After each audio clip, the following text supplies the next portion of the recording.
Elastic still দেওয়া হচ্ছে।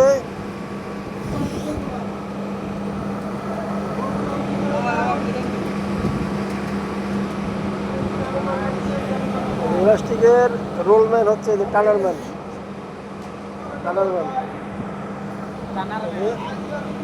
বয়লারে still দেওয়া হচ্ছে ইলাস্টিক।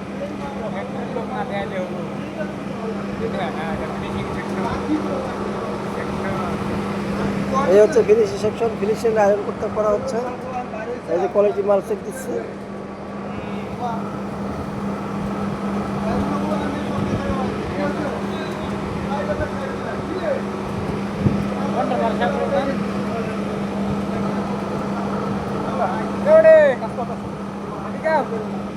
কাজ করেন আপনি, কাজ করেন ভাই। কয়েকটা মিনিট খালি ওয়েট করেন একটু। কোনটাকে আপনি